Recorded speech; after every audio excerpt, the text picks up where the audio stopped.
Final word, Adam Collins, Geoff Lemon. Thanks again to Izzy Westbury. We touched on that test match that India will play at the WACA in September. That was a test match that you covered, Geoff. It was the last sort of great women's test match. Went down to the wire.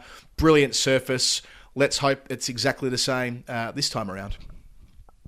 Yeah, it made such a difference having pace and bounce in the surface. And, we've seen the few contests that we have seen in women's test cricket since then have all been played on stodgy, sort of slow surfaces. And so if they can get some juice into that WACA wicket again, just get the supplements in there, whatever it takes. Few peptides. Something to do with the Fremantle doctor coming. When the peptides are high, that's when. That's when the doctor comes in. The doctor delivers anyway. There are ways you can lead your own horses to water. I don't know. That doesn't work. I might cut you off. I think you've come too far. There was another bit of news related to that WACA test match in 2013 during the week, which made everyone's heart swell somewhat, I think. It was Aaron Brindle who played in 2013, or was an England international then, a successful one at that. There's these wonderful photos that Charlotte Edwards posted at the time of her son, who was a very young boy at the time, Harry, playing cricket with the team.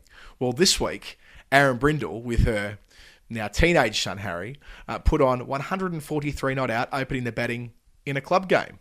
And as was pointed out on Twitter, it must be the first time that mother-son have opened the batting and put on 100 partnership. It might be the first time it's happened full stop. In any case, it was a great reminder of that fantastic generation of English cricketers, and what a great job they did as ambassadors for the game, and now it's a generational thing as well. It was nice, shades of the Chanderpauls, the father-son Chanderpauls, batting in a first-class game in the Caribbean. Not all that long ago, a few years ago, when Shiv was still running around in those ranks. Aaron Brindle, not a horse. Check that out. Saw images of Aaron Brindle batting, not a horse. Always sounds like a kind of horse to me. Define Aaron Brindle, but. Indeed, not the case. And Harry's graduated from hotel hallway batting against England internationals, and was probably a step down the bowling that Harry was facing, as opposed to when he was facing Catherine Brunton. Yeah, so there was the hallway shots. There's also the shots actually on the WACA where they had all the team around young Harry doing his thing. But looking forward to following his progress. And Geoff, I think they are extremely relevant and will be very popular SEBA Super performers of the week. Aaron Brindle and her son Harry for their 143 run stand.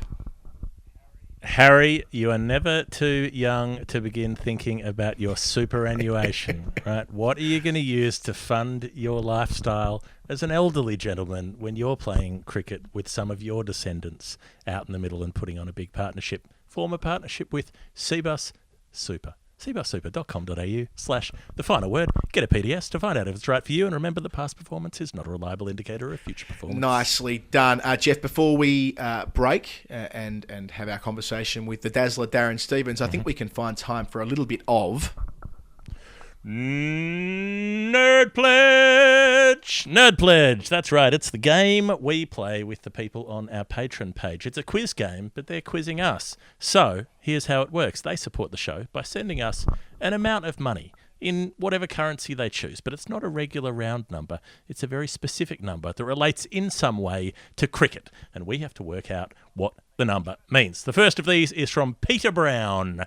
It comes in at $1.22, and it comes in with a clue, which you don't have to send, but you can. It's not really a clue, really. This is more just a sort of smug celebration of some sort. This is Peter saying, I feel like you should get this one, which is just going to make us feel worse if we don't, Peter.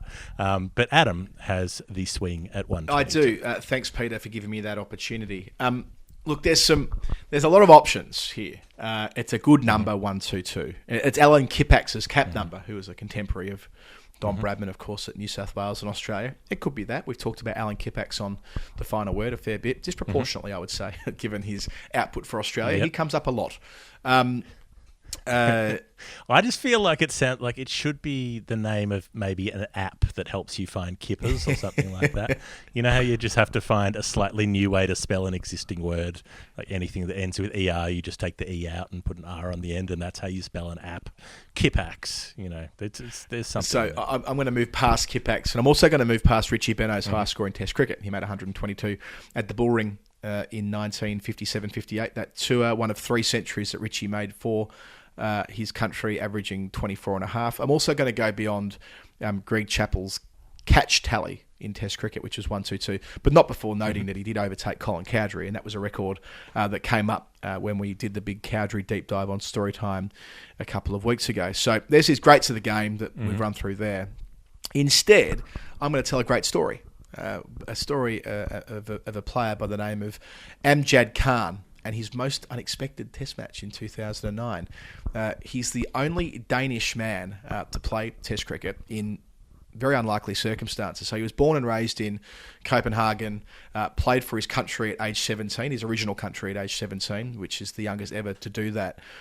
Kent, though, picked him up, and he got brought into the England system.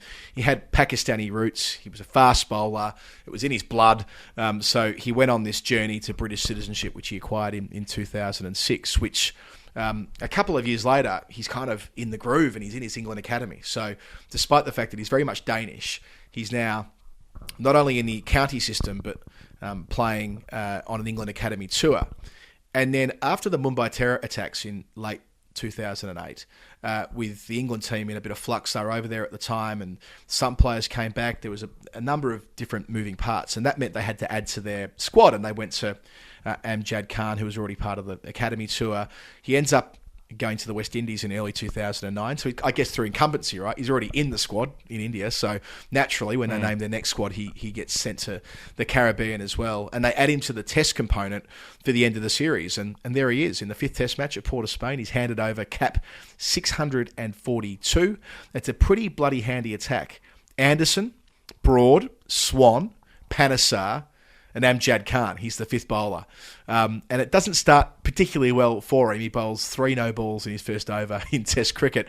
That's kind of like the nightmare, isn't it? You're thrown the ball by your captain. I don't know whether you've had these dreams, Geoff, but I still have them, where I'm going to play international cricket for the first time and I'm at the top of my mark, and obviously that pressure got to him. But he did bounce back. I don't have those dreams. It just happens when I actually play cricket.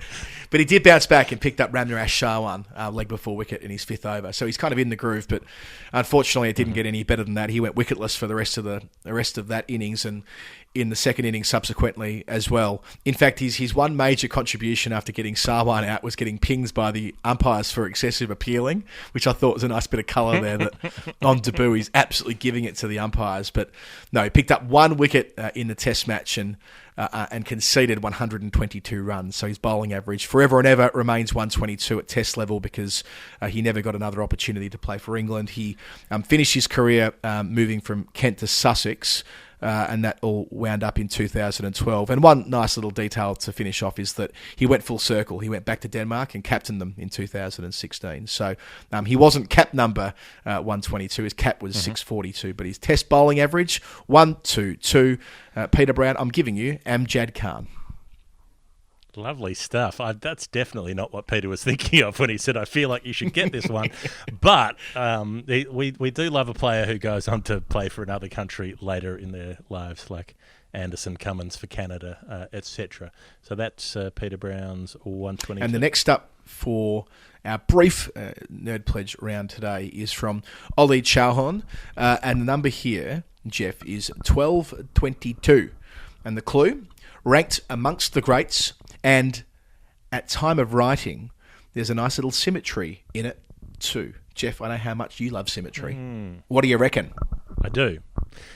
What immortal hand or eye could frame thy fearful symmetry? It doesn't rhyme, William Blake. It doesn't rhyme.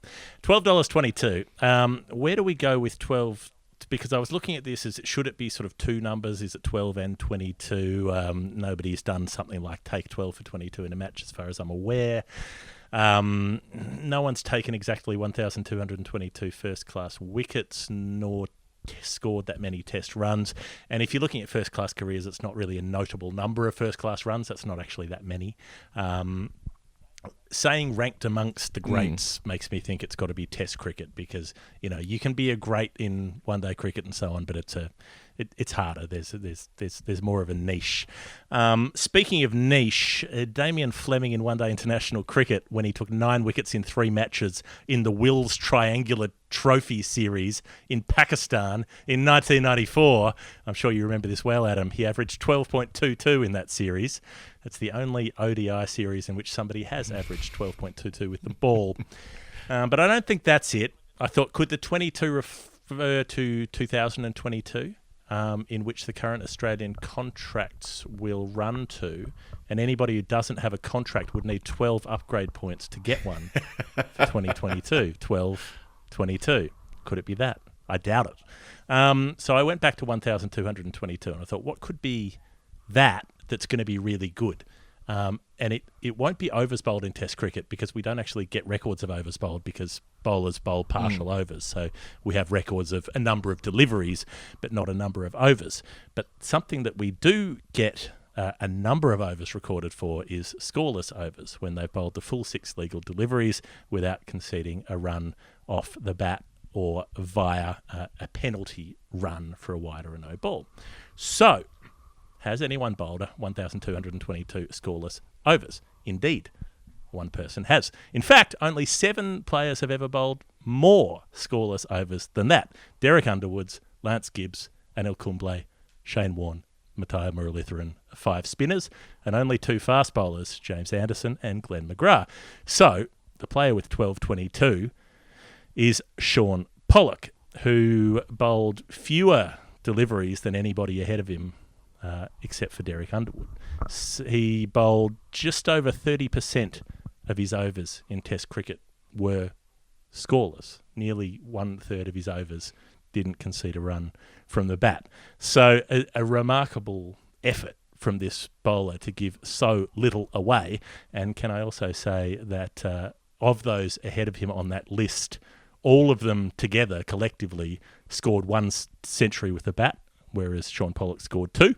And collectively they averaged 12.8 and he averaged 32. So he had him covered with the stick. I was looking at Shaun Pollock's analysis the other day, because he got robbed of a Test century, Pollock. I'm pretty sure I'm right in saying that he made 100 in the unofficial Test match in 2001. This is where India had 6 players suspended by Mike Dinesh, who was match referee, including Sachin Tendulkar for ball tampering. A number of players got done. And then India said, fuck you. And then they said, okay, no worries. And they played an unofficial Test match to finish off the series instead. So, and I'm pretty sure Pollock, who probably was South African captain at a stage, yes, he would have been, because he inherited the armband when Hansi Cronje gave it up, or had it taken away, I should say, in 2000. So that's a small thing that Pollock missed out on. But are you telling me that Shaun Pollock bowled 1,222 maidens exactly in Test cricket? Is that what you're... Yes, that's what I'm telling you. Nice. That is very good. Well played. And do you think that meets the criteria of having a nice little bit of symmetry in it? I think, I didn't get to that bit, sorry. So yes, ranked amongst the greats, yes, because he's, top 8 all time and largely did it bowling fewer overs. But as far as the symmetry goes, his place on that list at the time of writing, which would have been towards the end of February, James Anderson was sneaking up behind Glenn McGrath on that list, but hadn't quite nabbed him yet. At the time of writing, he would have been something like 8 overs behind Glenn McGrath, and then, maybe 10 overs behind him after the second test at Ahmedabad. No, the third test at Ahmedabad. We would have caught him then. And then in the fourth test at Ahmedabad, he bowled 14 maidens in that match and went past McGrath, and he's now 4 overs ahead of McGrath on the scoreless overs. I think Anderson bowled 10 in a stretch, didn't he? 10 in a row, I think, in that final Test match. I think of his 120 overs that Anderson bowled in the winter, so in Sri Lanka and in India, half of them were maidens or something ridiculous, which just reinforces that this bloke's getting harder and harder to play the older and older he gets. So Thank you, Ollie, for your 12.22, a most generous pledge. Thank you to Peter Brown. On Matters Anderson, by the way, we still are creeping up slowly on his 6.14. And, gee, we better get there soon, otherwise he's going to put a gap in us. If we get to the first Test match that England are playing for the summer, which starts on the 2nd of June, I think it is next week, maybe 3rd of June, that'll be, Jimmy's going to keep taking wickets. We're going to lose some patrons on the 1st of June. That's what happens when credit cards expire. So we need to get busy. So if you are on the shelf, or if what's wrong, isn't it? If you're on the shelf, if you're on the fence. If you're on the fence and thinking, maybe I'll submit a nerd pledge, maybe I won't, we'd love you to submit one now, especially before the end of the month. That might give us some chance of reaching 6.14 and getting ahead of Jimmy before he inevitably overtakes us. But would it be worse? Would it be worse to get there and then fall back again? Sometimes it's just end of the month stuff. People drop off for a bit and then they come back. Yeah. But maybe. Look, we've got to get him soon anyway. The more we get through the door, the better chance we have of at least having a little lead before he starts ravaging the Kiwis. And thank you to everybody who has signed up in recent times. If you're not a listener to Storytime, it's been fairly wild the last few weeks. We've really enjoyed making that show. And it takes a lot of work on our part, and it's all worth it because we learn a lot along the way, and people tend to think that we're telling some stories that are worthwhile. So that's all part of patreon.com/the final word. Get your nerd pledge in. Geoff, we should probably... I feel like you got your hand up. You want to say something first? I do want to say something, which is that at this point of the show where we have a break, some people, as it may be your custom, just to hit the fast forward button a bit. I wouldn't advise that normally because our ad breaks are actually usually the funniest bit of the show. But today particularly, there's something very special in this break that has come to us via a listener, and I'm excited about it, and I'm excited for you to be excited about it. So, Expectation Management 101, Geoff Lemon. Here's our break. So what are we talking about then? We're talking about Zoleo, the greatest piece of satellite technology in the cosmos, including the 2 black holes. Geoff, Zoleo it is. Tell us some more.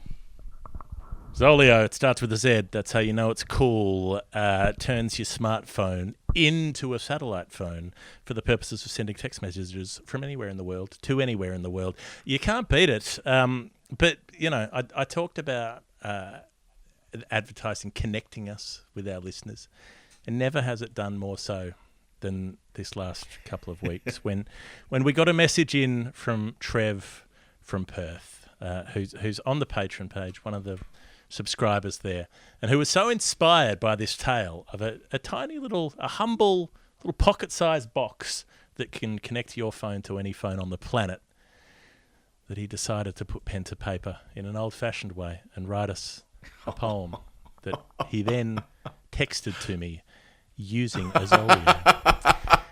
We have Trev from Perth. When you say Trevor from Perth, I'm thinking Lauren from Glebe, the great lyricist Muscles. Now, so that's how I'm going to measure this. So how are we going to go? Trevor from Perth, this ode. So it's in poem form, is it? Yep. So this is classic poem form. It's in quatrains. So stanzas of 4 verses, 4 lines per verse, basically. It has a rhyme scheme which is adhered to. Many people don't. They start well and then they slip. But I think I just need to read it to you. Get ready for literature. The Nawab of Pataudi wants to check his stock portfolio. Strong start. When he's climbing on Mount Everest, he can. He's got a Zoleo. Adam's ill at King's Cross Station and thinks he might have polio. Can't get a phone tower signal, but who cares? He has a Zoleo. I was at King's Cross before, and I was thinking I was going to give you a call on WhatsApp, and I thought there's no fucking point. I'm not going to have reception. Geoff's blogging on the IPL wants to speak with Virat Kohli from a hub in Dera Ismail Khan. All good. He's packed his Zoleo. So if you're clubbing down in Rio and get punched by an assholio, you'll be okay despite the pain. you know you've packed your Zoleo. Trev from Perth. I mean, I wish we hadn't given away our Hall of Fame. That'll be mixing our advertising partners on the show. But we could have a Hall of Fame. I feel as though Trev from Perth specifically also goes into the. We don't have the Hall of Fame on the weekly show, do we? But if we did, Trev, you'd be straight in. No, but there. we could. We can. Let's just have it today. Okay. Let's just make an exception today. Well, it tells an important story, that poem. That's the thing with poetry, isn't it? It Literature. If you go away thinking about what the words, not only as they were written, but what they meant, that gets into your blood. It gets into your brain, and you can't. For us, from that, we know that if Geoff's blogging the IPL and wants to talk to Virat Kohli, he can from Ismail Khan because he's packed his Zoleo. I've been giggling for like 2 weeks just every time I think Virat Kohli. I don't know why I find it so funny, but I really do. So look, get punched by an arsehole. Poetry distills an idea into a simple form, into a concentrated form. So what that tells you is that if you have a Zoleo and you have a smartphone, you can have a satellite connection to anyone in the world. Zoleo.com. That's where they are. Tell them Trev sent you. It's a final word with Adam Collins and Geoff Lemon. I'm not sure how we're going to back up Trev from Perth's poem, but we'll give it a red-hot go by talking about the county championship. Of course, we have our conversation with Darren Stevens coming up to discuss his game and his career, but there were other games going on as well. A few of them were destroyed, unfortunately. The aforementioned Kent and Glamorgan game didn't get much better than the Stevens heroics after he went bananas. They tried to engineer a result, and that wasn't uncommon around the country. Hampshire forfeited their second innings in order to give Leicestershire a target, but they ran out of time. We saw the worst of this at Northants, where Lancashire made across 4 days 88 for 1. That's it. Game, set, and match. So it was that kind of it's been that kind of month, mate. It's been absolutely shithouse. It was a little better at Warwickshire. But I mean, like, Adam, in the 1950s, that used to be the score after 4 days of play. You know. When President Eisenhower was watching and they made 96 runs in the day. Essex hosted Warwickshire and it was a little better. The Groucho Marx version. Are you having fun? I love it. When does it start? You'll be pleased to know, Geoff, that Sids took 6 for. So after taking, I think, 6 wickets until that point, he took 6 against Warwickshire, 6 for 38. Peter Siddle. That is Peter Siddle, the Siddler. Peter Siddler, a friend of the show, former guest of the show. You may have heard of him. He took a hat trick on his birthday once. Yep. And Durham and Derbyshire, that was fucked as well by rain. All pretty dispiriting there. But there were some games that got busy. One of those was Surrey and Middlesex. Now, there were a beautiful set of numbers here that are far more important than the result in question. Let me run you through it. You'll enjoy this. When you and I were talking on Storytime... Was Russell Crowe involved at any point? Was it Beautiful Mind? It required Andrew Sampson, who has got the Russell Crowe's in A Beautiful Mind about him a wee bit. It's probably the first time that Andrew Sampson's been compared to Russell Crowe, but we're going to go with it. Also, Andrew Sampson famously hit someone with a phone once. No, wait, different. 30-odd foot of... Anyway. Go on. Go, Rusty, go. I mean, go, Samo, go. 30-odd foot of database. So when you and I were recording Storytime on Thursday, and we were doing it while I was watching Rory Burns and Mark Stoneman bat, they went on to make 135 together for the first wicket of the game. After that, 20 for 205 fell. Ball dominated bat both at the end of the Surrey innings where they lost like 10 for 60 or something, and then Middlesex did a little better when they were batting. Back to Stoneman and Burns. Overnight on Saturday, so it stumps on day 3 after a bunch of rain, they were 135 for naught. In other words, the exact same score, the exact same partnership that Burns and Stoneman had tallied in the first innings to start Surrey's first at bat. Never used that term before, never will again. They had done so again in the second innings, and that saw Daniel Norcross twig. Is there a bit of history here? If a player was to be dismissed in the morning, be it Burns or Stoneman, and the partnership was broken on 135 again, would that be the first time in first-class cricket? Or would that be the highest instance in first-class cricket? Matching for the first wicket in a game. Opening partnership. And lo and behold, he was absolutely spot on. That there had only been one time in first-class cricket that had been achieved before. Kepler Vessels and John Barclay for Sussex in 1979 at Hove. And their stand was also 135, which made it absolutely perfect when Mark Stoneman was out in the first over of the 4th day. Norkie had a conniption, and Samo was pretty happy with himself as well. So that was a killer fact to start the fourth day. In the end, Surrey gave Middlesex a chase, 270 and 60 overs, and they were going to get it too. Nick Gubbins, beautiful 100, joined by Peter Hanscom finally in the runs, and then it rained at the crucial moment. They needed like 88 from like 18 overs, and they lost 3 or 4 overs at that point, and they basically called the whole thing off. But it was it was a nice rally from Middlesex after an ordinary couple of weeks. Right. But yeah, as you say, the important thing is the weird statistical fact, of course. Rather than the actual result.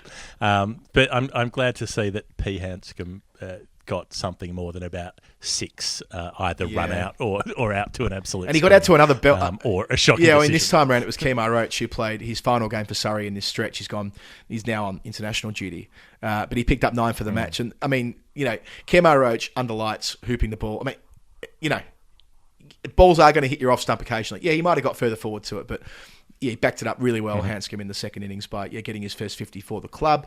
The other game that had a historical link to it was Notts.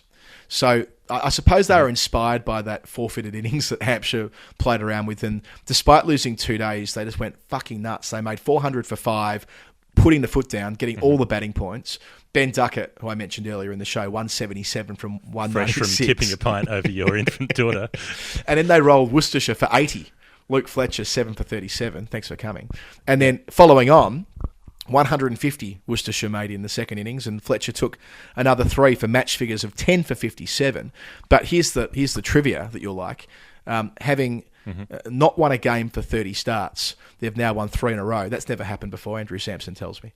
And they're now the top of Group 1. So having not won a game since 2018, I think it is, they are now leading the group, having been losers in the first 2 rounds of this year or something like that. So they're on a roll.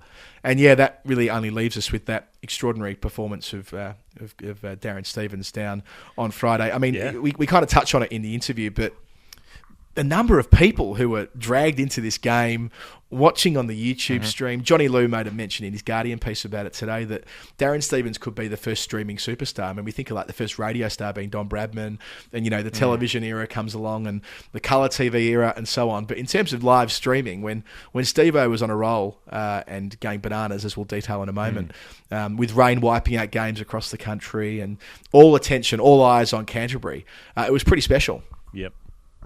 And I think Jonathan said they had something like 90,000 people watching that game, which, he said might have been more than Stevens has ever played in front of. I'd go further and say it might be more than he's cumulatively played in front of in every county game that he's ever played. And he's been playing for about 108 years. So, it was just extraordinary to have that level of following. And I think we should also note that my favourite team, Gloucestershire, the Freaks, got away with one when they were 27 for 6 and got rained out. So, good on you, Freaks. Keep them coming. That means that they draw that game against Somerset, which are almost certainly going to lose, having been in such trouble. But that was reflective of the rain. It's been crazy here, Geoff. I can't tell you how bad the month's been in terms of rain. So there's 2 more rounds now between the Gap, which they'll take until July when they'll play Blast, and then the 100 takes over after that, and we get that final stretch. But hopefully it'll be a comparatively rain-free round. The big game, the blockbuster, is in Group 1 between Yorkshire and Lancashire. I'll be up there at Old Trafford doing that game with Sky, so that'll be exciting this weekend. But in terms of what's happened last weekend, I think this would be an appropriate point to bring in none other than Darren Stevens.